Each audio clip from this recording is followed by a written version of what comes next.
خواتین و حضرات کو عارف کسانہ کے چینل پہ خوش آمدید۔ بہت سے ناظرین کے سوالات سویڈن کی شہریت یعنی سٹیزن شپ کے حوالے سے آتے ہیں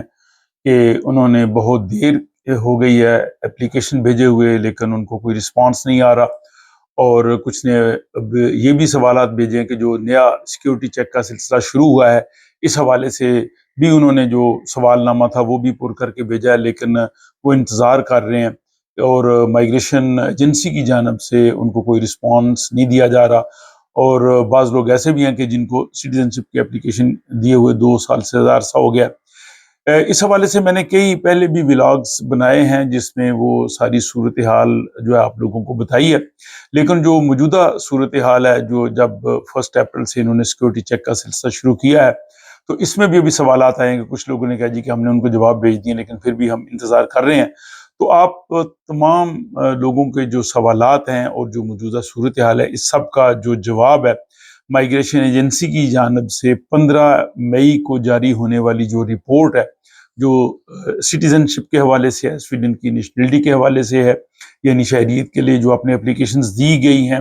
ان کے حوالے سے جو اپڈیٹس اور جو تازہ ترین صورتحال خود میگرا خون ورکت یعنی مائیگریشن ایجنسی نے جو جاری کی ہے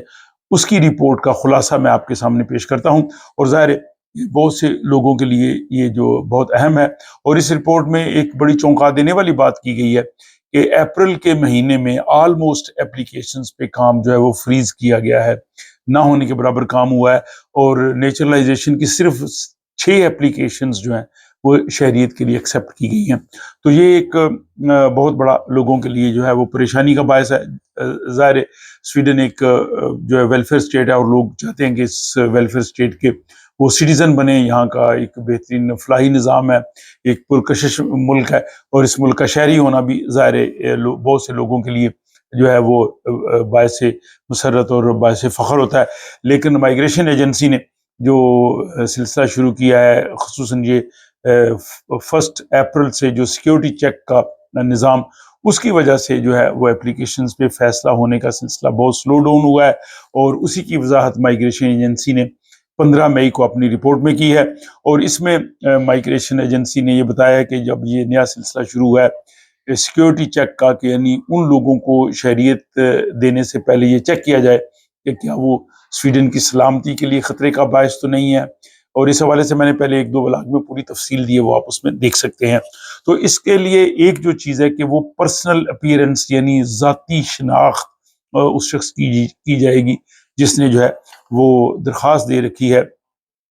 سویڈن کی نیشنلٹی کے لیے، اور اس کا مقصد یہ ہے کہ ان افراد کو روکنا ہے جو جعلی شناخت پہ یا سویڈن کی سیکیورٹی کے لیے خطرے کا باعث بن سکتے ہیں۔ اور اس حوالے سے جو مائیگریشن ایجنسی ہے ایک باضابطہ طریقہ کار جو ہے وہ بنا رہی ہے، لیکن وہ بھی بنایا نہیں، یہ مائیگریشن ایجنسی کے جو ڈائریکٹر جنرل ہیں وہ جاری کریں گی، لیکن انہوں نے بھی اس حوالے سے کیا نہیں ہے۔ اور جب تک یہ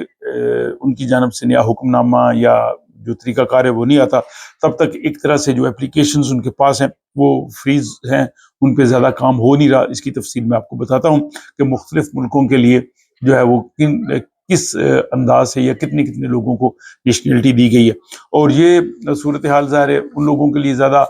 تشویشناک ہو جاتی ہے جو انتظار کر رہے ہوتے ہیں۔ اور اس حوالے سے جو سویڈن کے مائیگریشن کے وزیر ہیں جو انچارج ہیں سب چیز کے، جون فوشل، انہوں نے حالانکہ یقین دہانی کرائی تھی کہ جو لوگ ورک پرمٹ پہ یہاں پہ ہیں ظاہر ہے وہ کافی دیر سے یہاں پہ ہیں اور وہ ٹیکس دے رہے ہیں، اور دوسرے وہ لوگ جو سیف ممالک سے تعلق رکھتے ہیں ان کے سٹیزن شپ کی اپلیکیشن پہ دیر نہیں ہوگی، لیکن عملی طور پہ ایسا نہیں ہوا۔ جو زیادہ مسئلے والے ممالک ہیں ان میں ایریٹریا ہے، صومالیہ ہے، عراق ہے، ایران ہو سکتا ہے، اور جو اسٹیٹ لیس ہیں یعنی جن کی کوئی ریاست نہیں ہے،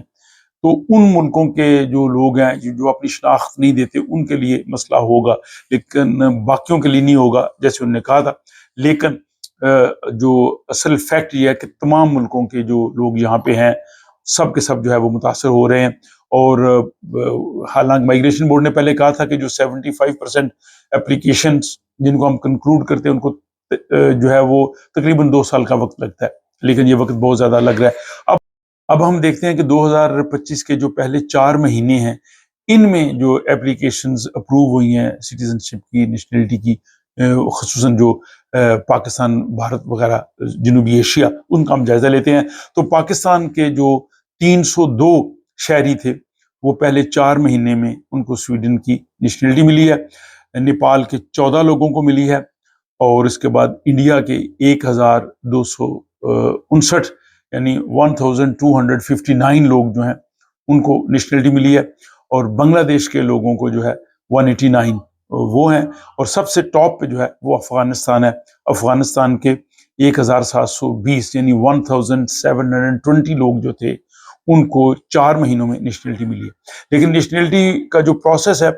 مارچ کے بعد سلو ڈاؤن ہو گیا، 1 اپریل کے بعد سلو ڈاؤن ہو گیا. اور اس کا یہ فرق دیکھیں کہ مارچ میں جو انڈیا کے لوگ تھے وہ 441 لوگ جو تھے انڈین، ان کو نیشنلٹی ملی، لیکن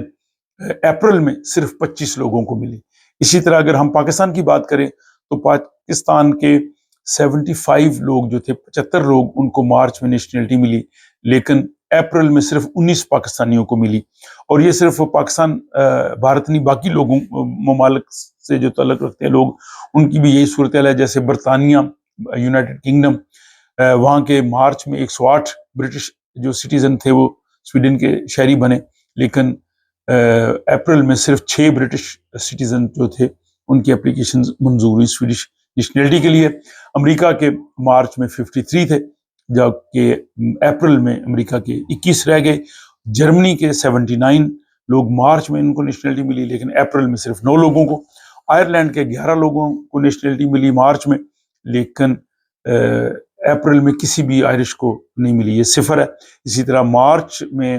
اٹلی کے جو تھے 47 لوگ وہ سویڈش نیشنل بنے، لیکن اپریل کے مہینے میں وہ صرف 4. اور اسی طرح بنگلہ دیش کے جو ہے وہ مارچ 57 ہے، لیکن اپریل جو ہے وہ 12 ہے. اسپین کے مارچ میں 33 جو لوگ تھے وہ سویڈن کے نیشنل بنے، لیکن اپریل میں آ کے وہ صرف 7 رہ گئے.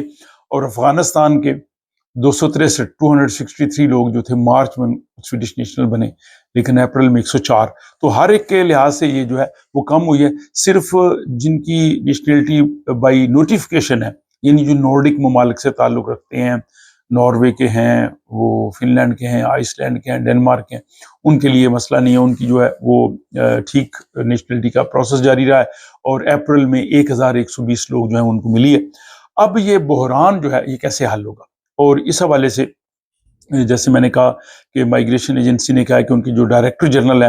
انہوں نے ایک وہ سارا ایک پلان ہے جس کی انہوں نے قانونی منظوری دینی ہے، اور اس کے تحت یہ ہوگا کہ سویڈن میں جو 7 مائیگریشن ایجنسی کے دفاتر ہیں جو بڑے بڑے شہروں میں، وہاں پہ لوگ جو ہیں وہ ان پرسن جا کے اپنی وہ ساری شناخت کروائیں گے. اور اس حوالے سے ماس روسنکوسٹ جو کہ مائیگریشن ایجنسی کے ترجمان ہیں، انہوں نے کہا جی کہ اس حوالے سے تمام تیاریاں جو ہے وہ مکمل ہو چکی ہیں، اور اس لیے لوگوں کو اب دیر نہیں ہوگی، کیونکہ اپریل کے مہینے میں تقریباً 60% 60% اپلیکیشن جو تھی وہ ریجیکٹ ہوئی ہیں. نارملی جو تھی یہ 20 to 30% ہوتا ہے. اور شروع میں جو ہے وہ اکتوبر 24 میں مائیگریشن ایجنسی نے کہا تھا کہ وہ آئندہ آنے والے 2 سالوں میں تقریباً 87,000 لوگوں کو نیشنلٹی دیں گی، لیکن اب یہ تعداد کم ہو کے جو ہے وہ تقریباً 64,000 رہ جائے گی. تو یہ جناب ہزاروں لوگ جو ہیں وہ انتظار کر رہے ہیں، اور انتظار کے لمحات جو ہے وہ بہت لمبے ہوتے ہیں. لیکن میں سمجھتا ہوں کہ جن لوگوں کے پاس پرماننٹ ریزیڈنس ہے، وہ اس ملک میں رہ رہے ہیں، ٹھیک ہے، نیشنلٹی ہونا بہت اچھی ہے، آپ ٹریول کر سکتے ہیں، آپ بہت سے جاب لے سکتے ہیں، زیادہ سیکیور ہوتا ہے. لیکن پھر بھی آپ تھوڑا اطمینان رکھیں، آپ ان لوگوں کو دیکھیں کہ جو لوگ یہاں پہ آ کے جن کے پاس پرماننٹ ریزیڈنس نہیں ہے، یا جن کے پاس ویسے ہی ویزا نہیں ہے، وہ ابھی شروع میں ہے، تو آپ لوگ کم سے کم پرماننٹ ریزیڈنسی کی سچویشن جو ہے اس سے تو آپ گزر چکے ہیں. بہرحال یہ جناب یہاں کے اپڈیٹس سے، اس حوالے سے جو بھی اپڈیٹس آتے ہیں میں فوری طور پہ آپ کو اس چینل سے آگاہ کرتا ہوں. تو اب آپ لوگ بتائیے، اگر جو لوگ جنہوں نے اپلائی کیا ہوا ہے، یہ جن کو حال ہی میں نیشنلٹی ملی ہے، وہ اپنے تجربات سے، اپنی رائے سے، اپنی وہ ٹپس جو ہے وہ لکھ سکتے ہیں کمنٹ باکس میں، دوسرے لوگ اس سے فائدہ اٹھا سکتے ہیں. میں اس حوالے سے جو بھی معلومات ہوتی ہیں وہ آپ کی خدمت میں پیش کرتا رہتا ہوں. ولاگ کو پسند کرنے کا بہت شکریہ، دوسروں سے شیئر کرنے کا بہت شکریہ، لائک کرنے کا بہت شکریہ، اور انتظار کیجیے گا ایک اگلے اور ولاگ کا، تب تک کہ مجھے دیجیے اجازت۔